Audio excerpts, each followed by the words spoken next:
The doctor's voice was calm, almost too calm. The treatment will cost over $100,000, with less than a 10% chance of recovery. My family didn't cry. They didn't argue. They didn't even glance at me. They just stood there for a moment and walked out. No hug, no goodbye, just the click of heels fading down the hallway. My mother's words were the last thing I heard before the door closed. Let her go. She's lived long enough. I stood frozen beside Grandma's bed, the beeping of the monitors loud in the sudden emptiness.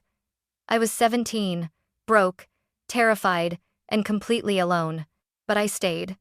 7 years later, they came back.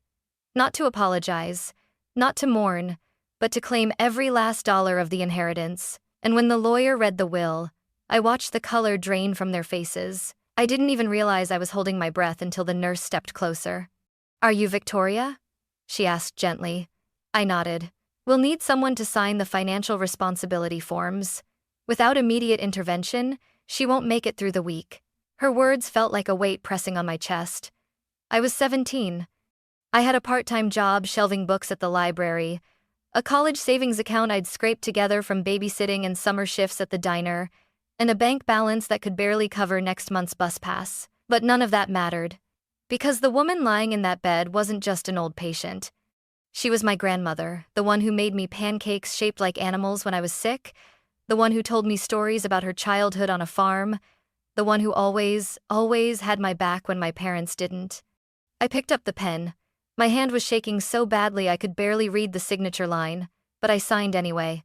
The forms felt like a legal death sentence, except I wasn't letting her die. I walked to the ATM down the hall and withdrew the entire balance of my savings, $11,480. I handed it over at the billing desk without letting myself think about the years I'd spent earning it. That money was supposed to take me to college. Now, it would keep Grandma alive. Then I went to the hospital's HR department and begged for a job, any job. By 6 p.m., I was wearing a janitor's uniform and pushing a mop across the pediatric wing. My plan was simple: work, pay the bills, and stay with her until she was out of danger. That night, I sat by her bed long after visiting hours were over. I read aloud from an old paperback I'd found in the waiting room, my voice steady even as my eyes burned from exhaustion. The machines beeped and hissed around us, but she didn't stir. I told her about school, about how I'd been dreaming of studying engineering, about how much I hated the way my mother's voice sounded when she said the word dream, like it was something childish. By the time the nurse told me I had to leave, it was past midnight. I kissed Grandma's hand, whispered, "I'm not going anywhere," and headed back to the supply closet where I kept my cleaning cart. I didn't know if she could hear me. I didn't know if she would survive the week. But I knew one thing: if the rest of my family could abandon her without looking back, then I could do the opposite. I could stay. Grandma didn't wake up for 3 days. I counted each hour by the sound of the monitors, by the nurse's footsteps in the hallway, by the cooling coffee cups I left untouched on the bedside table. On the second night, I fell asleep in the chair, my forehead pressed against her blanket. When I opened my eyes, the morning sun was spilling through the blinds, turning her silver hair into a soft halo.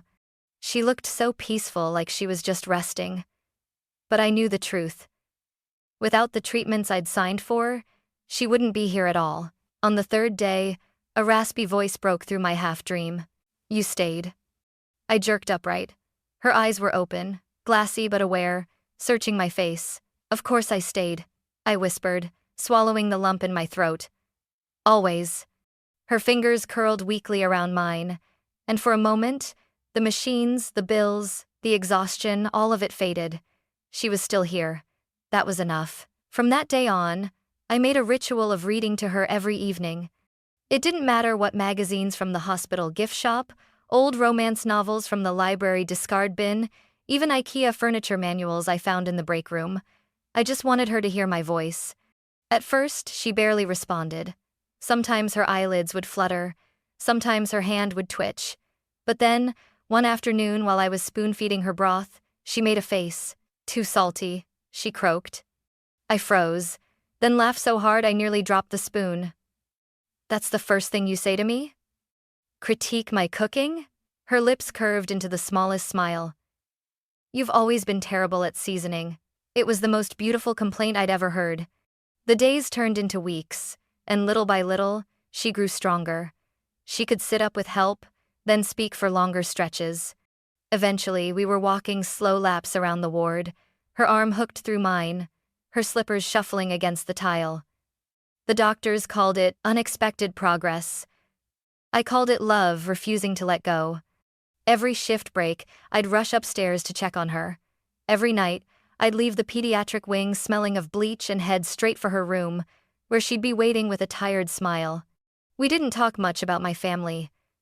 The silence between us was an unspoken agreement. They had chosen their path, and we had chosen ours. One evening, as I adjusted her blanket, she squeezed my hand and said, "You're stronger than they'll ever know, Victoria." I didn't feel strong. I felt tired, broke, and stretched so thin I could snap. But looking at her, alive and smiling, I realized strength wasn't about feeling invincible. It was about staying, even when it hurt. And I was staying.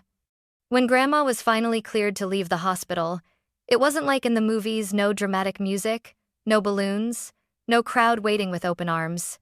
It was just me, pushing her wheelchair down the sterile hallway toward the sliding glass doors, a bag of her belongings on my shoulder, and a stack of medical bills tucked inside my backpack like a silent shadow.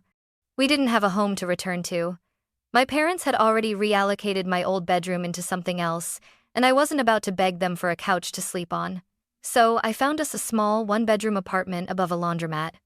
The walls were stained, the heater clanged like it was haunted, and the kitchen light flickered every time you turned on the tap, but it was ours. The first night there, I helped Grandma into bed and sat on the floor beside her. "It's not much," I admitted. She reached out and patted my hand. "It's more than enough. Because it's not about the place, it's about the people inside it." During the day, I worked split shifts cleaning at the hospital in the mornings, taking odd jobs in the afternoons. At night, I studied for my GED at the tiny kitchen table, while Grandma dozed in her armchair. It wasn't long before she started teaching me things. Too, not just grandma things like how to make a perfect pie crust or hand-stitch a torn hem, but skills I never imagined she had. She showed me how to balance a budget, repair a leaky faucet, and even fix small electrical appliances. "Most people throw something away as soon as it stops working," she told me, handing me a screwdriver one evening. "But if you understand how it works, you can bring it back to life." That's true for machines. And for people. At first, I was clumsy, dropping screws, mixing up wires, but she was patient. Every little fix felt like a victory.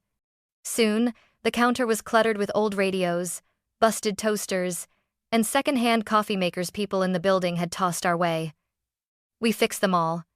We didn't make money from it yet, but it gave us something better: pride. Every time an appliance hummed back to life, I felt like maybe, just maybe, I could do the same for myself. One evening, after I repaired the broken knob on our microwave, Grandma sat back with a satisfied smile. "You've got a builder's mind, Victoria. That's rare," I laughed, shaking my head. "I'm just a janitor who doesn't want to burn her dinner." But later, lying in bed, I replayed her words over and over. Builder's mind. Rare. In a world where my own family had discarded me as easily as a broken toaster, she saw value. And she was teaching me to see it too.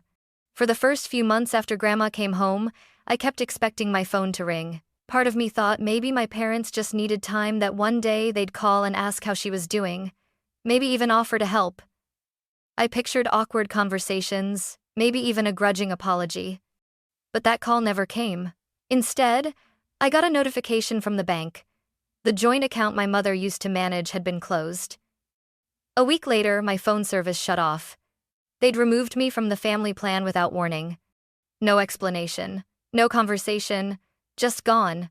I stared at the dead phone screen, feeling something inside me splinter, not because I'd lost their financial help, but because it meant they'd cut the last fragile thread between us. When I told Grandma, she didn't look surprised. She just placed her knitting needles down and said softly, "Some people only know how to love when it's easy. You're not one of those people." The bills piled up faster than I could pay them.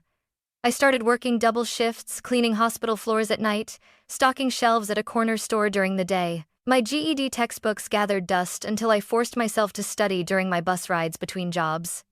I skipped meals so Grandma could eat better ones. She caught me once, pushing the last piece of toast toward her and pretending I wasn't hungry. "You're not skipping again," she said firmly. Then her eyes softened.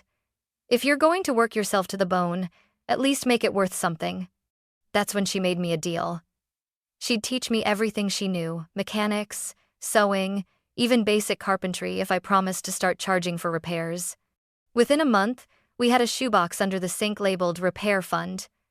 By month 3, neighbors were knocking on our door asking if we could fix their old blenders, mend broken chairs, or rewire faulty lamps.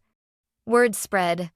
People came not just because we could fix things, but because we cared. One evening, while tightening the screws on an ancient coffee grinder, Grandma said, "You don't need their name to build your own."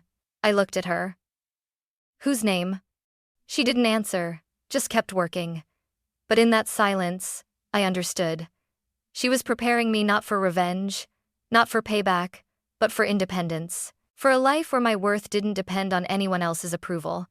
By the end of that year, I'd earned my GED.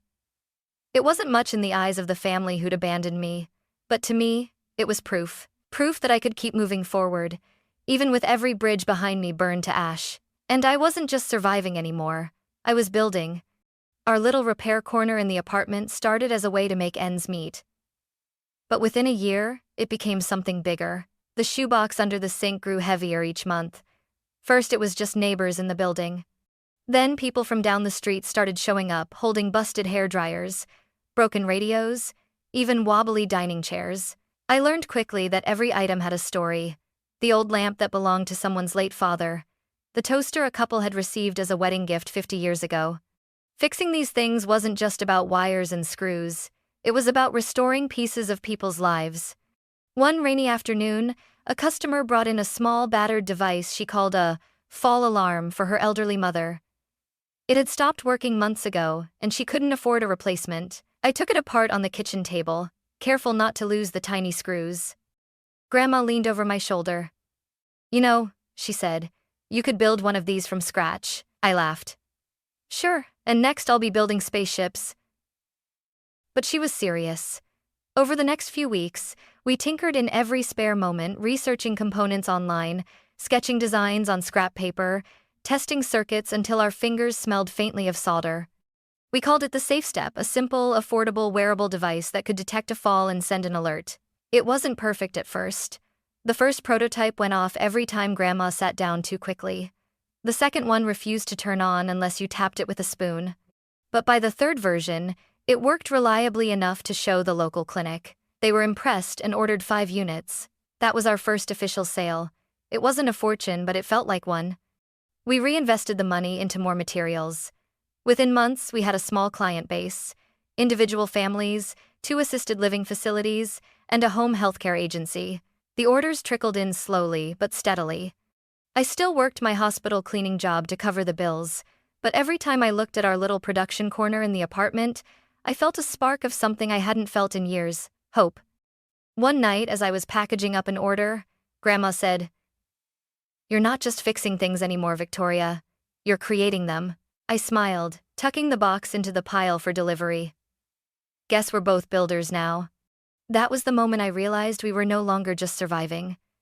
We were making something real, something that could outlast the bitterness my family had left behind. And deep down, I knew, if they ever found out, they wouldn't come to congratulate me. They'd come for what they thought they were owed. It happened quietly, the way the seasons change. At first, I barely noticed the little signs: how Grandma's steps grew slower, how she'd pause in the middle of stirring her tea, as if she'd forgotten what she was doing. She still insisted on winding her sewing machine every morning, still teased me when I burned toast, but there was a heaviness in her movements that scared me. The doctors called it natural decline. I hated those words. She was 89 when she finally admitted she didn't want another hospital stay. "I've had enough beeping machines in my life," she told me, sitting in her favorite chair by the window. "If I go, I want to go here with you." I promised her she would. One Tuesday morning, I came into the living room with 2 mugs of coffee. She was there in her chair, a closed book on her lap, her glasses resting on top. Her hands were still warm when I took them in mine, but I knew she was gone. No monitors, no chaos, just peace. I sat there holding her hand until the sun moved across the floor. I didn't want to call anyone. I didn't want the world to know she'd left. The funeral was small, just the way she'd wanted. No flowers, no speeches, no long processions. Just a few neighbors, the director from the clinic who had bought our first safe step devices, and a handful of friends we'd made over the years. I was standing by the churchyard gate, thanking people as they left, when I heard it, the click of expensive heels on gravel. I turned and there they were.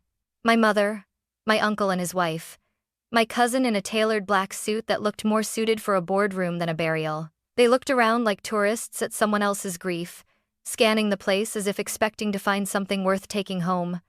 "Victoria," my mother said warmly, spreading her arms like we were old friends. "You've grown into such a beautiful woman." I didn't move. She tried again. "I know things got complicated back then, but we're still family. And your grandmother, well, she would have wanted us together today." I almost laughed. Almost. Instead, I nodded toward the chapel. "She's inside. You have 5 minutes." They didn't stay long enough to make polite faces during the service, long enough to be seen. It was only as the crowd thinned that my mother came back to me, that familiar, tight smile on her face. "So," she said lightly, "about the estate. We assume there's a will. Your grandmother wasn't careless." I met her gaze, my voice steady. "There is, and for the first time in years, I felt the faintest shadow of the storm that was coming." The next morning, I arrived at the law office 15 minutes early. Not because I was nervous, but because I'd been ready for this moment for years. Mr. Hollis, Grandma's attorney, greeted me with his usual quiet professionalism. He'd known her since the early days of Safe Step, back when we were still soldering wires at the kitchen table. The conference room smelled faintly of polished wood and paper. At the center of the table sat a sealed envelope and a small cedar box Grandma had given me months before, telling me not to open it until this day. At exactly 10 o'clock, the door swung open. My mother walked in first, heels too sharp for her words. My uncle and his wife followed, their faces set like they were walking into a business negotiation. My cousin slid into the chair across from me, smirking like he'd already spent the inheritance. No one said hello. Mr. Hollis cleared his throat. "This is the last will and testament of Margaret Hale, signed and notarized on her 88th birthday." He turned to me. "Victoria, would you please open the box?" I lifted the lid. Inside was Grandma's gold locket worn smooth from decades of use. Beneath it lay a USB drive and a folded note. Mr. Hollis plugged the drive into a small monitor. The screen lit up with her face older, softer, but with the same steady gaze she'd always given me. "If you're hearing this," she began, "I've already left this world. And if the people I expect are in this room, well, I'm not surprised." My mother shifted in her seat. My cousin stared at the ceiling. "I'll make this simple," Grandma continued. "I leave the entirety of my estate, my shares in Safe Step, my personal accounts, my home, and all intellectual property to my granddaughter Victoria Hale. Everything." For a moment, silence. Then the explosion. "This isn't legal," my mother snapped. "She was with you every day. Who knows what you told her to turn her against us?" Mr. Hollis held up a document. "Mrs. Hale underwent a cognitive evaluation 2 weeks before recording this message. Full capacity confirmed. No coercion, no revision needed." My cousin leaned forward. "She was a janitor. She lived off Grandma. This is theft." On the screen, Grandma's voice cut through their outrage, as if she'd anticipated every word. "To those who say she took from me, I say this. She gave me 7 more years. She gave me mornings with sunlight and coffee. She gave me meaning. You gave me silence. You walked away. She stayed." My uncle's jaw tightened. My mother's face went pale. Mr. Hollis closed the folder with finality. "There are no alternate beneficiaries. A no contest clause is in place. Any legal challenge will void your right to inherit anything." The air seemed heavier. They looked at me like they were seeing someone they couldn't quite recognize. We filed out into the hallway, And that's when my mother's voice dropped to a hiss. You think this makes you better than us? You manipulated an old woman on her deathbed. I met her glare without flinching. You left her, you left me, and for 7 years, you never once asked if she was alive. My uncle stepped in. We're her children. That means something. I turned to him. Yes. It means you had a duty. You just didn't want to do it. My cousin sneered. We'll take this to court. We'll tell the press you tricked her. I smiled not because I was amused, but because I was ready. Go ahead. I'll release the full footage of her testimony, the medical evaluations, and every letter she wrote about what you did or didn't do when she needed you most. Let the world see the kind of family you are. They fell silent. I reached into my bag and handed my mother the folded note from the cedar box. She hesitated, then opened it. 3 words in Grandma's neat handwriting stared back at her. You walked away. Her hands trembled. For the first time, she had no reply. I turned toward the door. You didn't just lose the inheritance, I said quietly. You lost her a long time ago. The house felt different without her, not empty exactly, but quieter. I kept the gold locket from the cedar box on my nightstand. I still wound it open each morning, just to see the tiny photo of her younger self smiling at me. It wasn't valuable to anyone else, but to me, it was everything. For a while, I didn't know what to do with the inheritance. Money had never been my motivation. What I had now wasn't just wealth, it was responsibility. One night, I found myself at the kitchen table, staring at Grandma's old sewing kit. The thought came to me like a whisper. Don't just keep what she gave you, grow it. So I did. I used a portion of the inheritance to launch the Hale Foundation, named not just for our family name, but for the woman who built something out of nothing. The mission was simple: provide technical training and emotional support for teens and seniors who'd been abandoned, just like we had been. We started small: 2 laptops, a workbench, and a rented room in the back of a community center. But the day our first student fixed her own basic fall sensor and grinned like she'd just discovered magic, I felt something click deep in my chest. That was Grandma, living on. A year later, we had our first permanent workshop. By year 5, one of our scholarship recipients became a lead engineer at SafeStep. She invited me to her graduation and told me, I never had a real family, but you made me feel like I mattered. I gave her Grandma's favorite screwdriver, the one she always said fixed more than just machines. You do matter, I told her. Don't ever let anyone tell you otherwise. My life is still simple. No mansions, no sports cars, just purpose and peace. Because real wealth isn't in what you own. It's in the extra years I got with her. It's in the people I've helped repair. It's in knowing that when the rest of the world walked away, I stayed. One day, I'll pass the gold locket to someone else who's ready. Not because it's worth money, but because it carries everything that matters. And I'll tell them what she once told me. You stayed, you built, and now it's yours.